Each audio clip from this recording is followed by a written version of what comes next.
Color grading continues to be one of the leading questions that I get about using the tool inside of ON1 Photo RAW. So today we're going to take a look at that tool and just talk some simplistic ways of using it. Let's go ahead and jump in to ON1 Photo RAW. So here we are inside of ON1, and if you want to download this file, you can do so using the link in the description box below. Now, with this particular image, I've already applied Brilliance AI. I've done a few local adjustments, and I've also cropped the image. Now, you could do this at any point in your workflow. My recommendation is do it after you have all of the light ready to go in your file. In this case, I've already taken the image from this to this, which is a little bit brighter, a little bit more even overall. And so now I'm ready to infuse color into my image. Now, before we add the color grading filter, I'm just going to apply the photo filter. And the reason I'm applying this is just so we can pull up the color wheel. The reason I want to show you this on a larger color wheel is for anyone who may not be familiar with this. If you are, then just bear with me. It'll be quick. So if you were to take a line and cut this wheel straight down the center here, on the right side, you have warm tones, and on the left side, you will have cooler tones or cooler colors. All right. This is important for understanding how you want to apply the color to your image. And the whole point of color grading is to invoke an emotion. So if light is to accentuate the subject, then the color in an image is to invoke an emotion, or at least to drive an emotion in a certain way. Now, today we're not going to get into color theory. Today, we're only going to focus on the techniques of applying the color grading tool and driving a nice look to the image based off of how you feel about editing your image. So let's go ahead and close out photo filter. We're going to add in a color grade filter. All right, so here we are on the color grading tool, and this is actually a very easy tool to use. Essentially, what this allows us to do is to infuse color into the shadows, midtones, and highlights, as you can see represented with these big color wheels, or I guess medium-sized color wheels. That being said, in the center is your saturation control. This is how much of that color goes into those areas. Then on the far outside of every circle, you have your hue control dial. This is the actual color that is going into the image. In the center, you have your saturation of how much color is going into the particular tone range that is indicated. So in this case, if I want to put blue into the shadows, I can pull this slider down until I get it as saturated as I want it. If I pull it all the way up, I'm at 100% saturation, and you can tell. But if you look at the top of the midtone section, you'll see that it says HSB, and then there's some numbers next to each of those letters.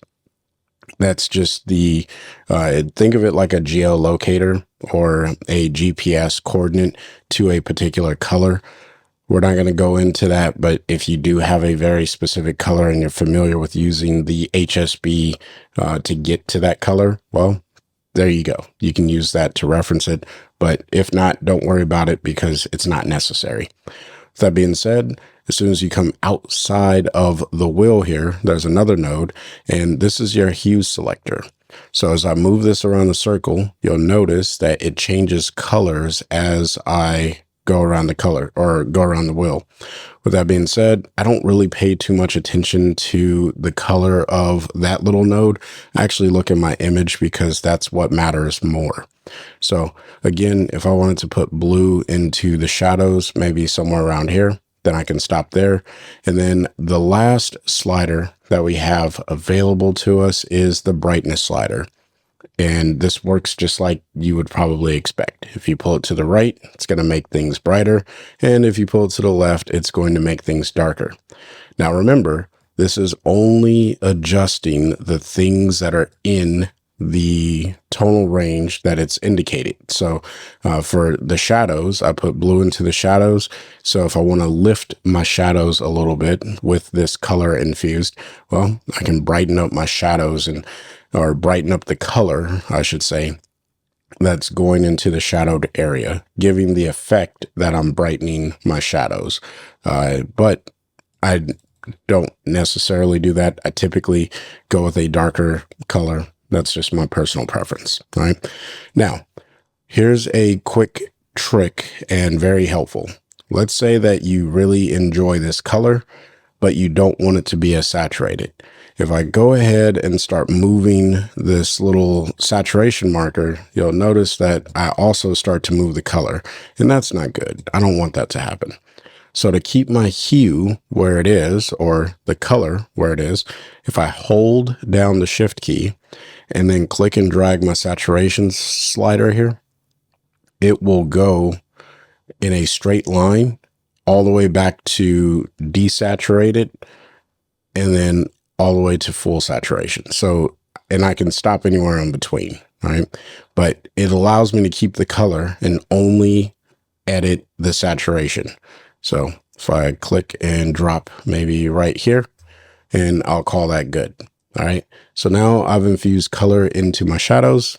It's time to move over to the highlights.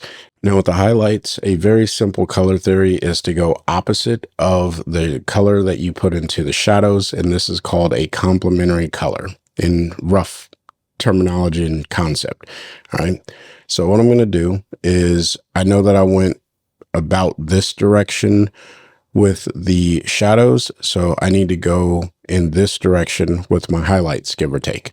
So I'm just going to go ahead and start pulling this over here. And it doesn't have to be perfect, but what you really want to do is look at your photo, because the photo is going to tell you, and I'm seeing how this is impacting her skin.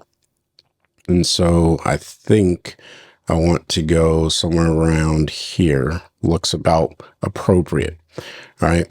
Once I get done selecting my saturation and my hue for my highlights, what I like to do is come down to the brightness slider, and with the highlights, I like to brighten it. And again, this is just helping with some of that contrast in the image.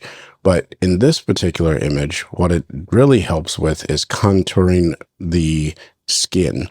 So there's a highlight that's over her cheekbone, and these are things that I pay attention to more so with portraits than any other color grading practice. But if I pull this brightness slider up, you'll notice how it's just infusing the color over those really bright areas, and it's helping to contour her skin and her form here.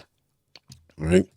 So just turn this off and turn it back on. You can see we're starting to develop a new color palette, and it's making everything look a little bit more cohesive. This is a great technique when you have colors that are all over the place and you kind of just want to put them inside of one little scope of color balance. All right. Now, the last thing that I like to do, because up to this point, all I did was split tone my image, and that's cool, but we already have a split tone tool. So the difference with the color grading tool is it allows us to work with our midtones.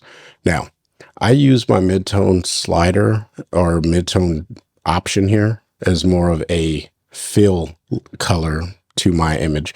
So what I'm going to do is just grab this centerpiece here, and I can go any direction. If I want a more moody, darker look, then I can come over here to the left and choose a cooler tone.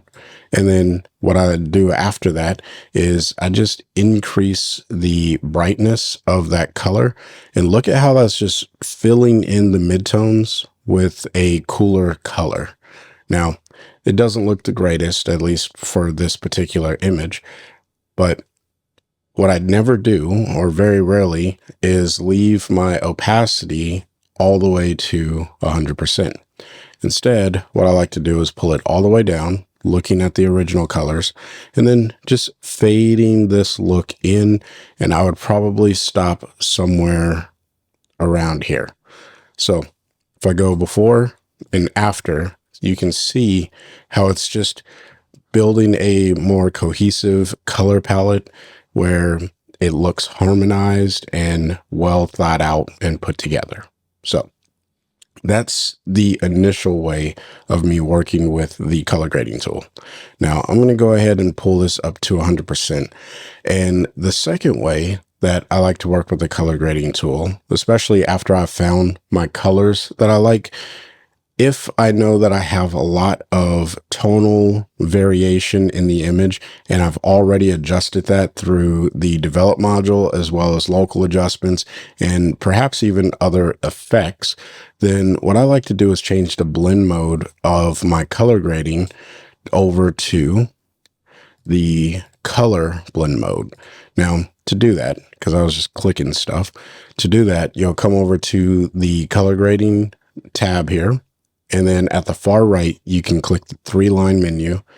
At the very bottom, you can click on blending. And then you can come up here to blending unless you have your properties that are floating. You can click on that, hit the drop down, and then come down to color. What color blend mode tells ON1 to do is don't worry about the luminance values across the photo or modifying that in any way, shape, or form. Instead, all I want you to do is reprogram or infuse the color into the color information, right?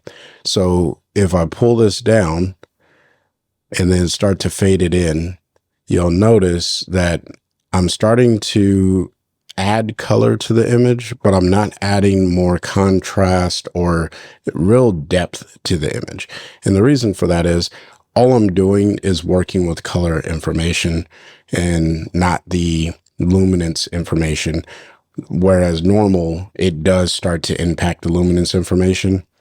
So the so what to this is, if I go ahead and pull this all the way up to 100%, if I pull this brightness slider, if it is doing anything, it's unperceivable, right? Because this brightness slider, it has no effect because it's only the color that I'm actually impacting. Now, if I move this hue slider, you can see I still get the ability to change the color that I'm infusing into the shadows. And same thing, if I come over here with my highlights, I get the ability to change the color that I'm infusing there and with my midtones. However, what I don't get anymore is the ability to use that fill light. And so again, I do this particular technique when I've spent a lot of time crafting the light in the image and I just need to add a color grade over the top as a finishing or maybe a corrective tool. This is the way that I like to use this particular tool. But I mean, it's up to you of how you go about this. And I typically, after I've applied it, I'd still come back to my opacity and I start to fade this in. So there's the before and the after color grading. Now, the last tip that I will give you that you could do with this color grading technique is you could say, you know what, I really like what's going on in the background, but I don't really like what's happening with my subject. Well, you can use masking. So we'll click on the mask to activate it. And I'm going to select the background or select subject. So that way I select my background. Just the way that effects work, it's so backwards. Anyway, if I press the letter O, you'll notice that I have now selected just the background and it's not perfect. You could clean this up with a brush. I'm not going to worry about that for today's purposes. And if I turn this off and on, you can see it's just impacting the background. It doesn't look very believable. So you could do one of two things. You could apply a new color grading tool. So I can come to add filter, apply another color grade, and I can start working with just the subject and, building that out. Or what I like to do is on the same color grade where I put that mask is I'll come up to the target mask, click the 3-line menu, open the refinement properties, and you have this tool called density. A lot of people forget that we have the ability to make a grayscale version, or to very gradually apply an effect to an area that we may have removed from a mask. Case in point, let me press the letter O. You'll notice that the background is what's being affected, because the purple, it just indicates where I have my effect applied. As I pull down on the density, I want you to pay attention to the subject here. As I pull this up, it cuts her out again and only applies to the background. As I pull this down, it's applying over the subject. If I press the letter O, as I pull up on the density here, you'll notice that I start to make her look a little bit more, I guess you're applying the effect a little bit over the subject, but not so much that she is taking the full look of the adjustment. Hopefully that made sense. The beauty of this is you get the best of both worlds. You get the original colors as well as the infused overlay color, and I can press OK. Now, again, I wouldn't leave my opacity all the way up to 100%. I just feel like that's too strong of a look. So I would probably pull this down somewhere around here. And there is the before and the after, where the background is heavily impacted, but the foreground or the subject is less impacted by this color grade. All right, so now that you understand how to use the color grading tool, the question is, when do you apply it?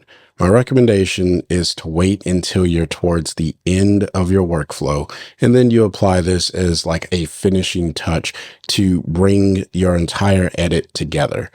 Now, if you want to, you can start with a color grade and then place all of your effects under that color grade as you work.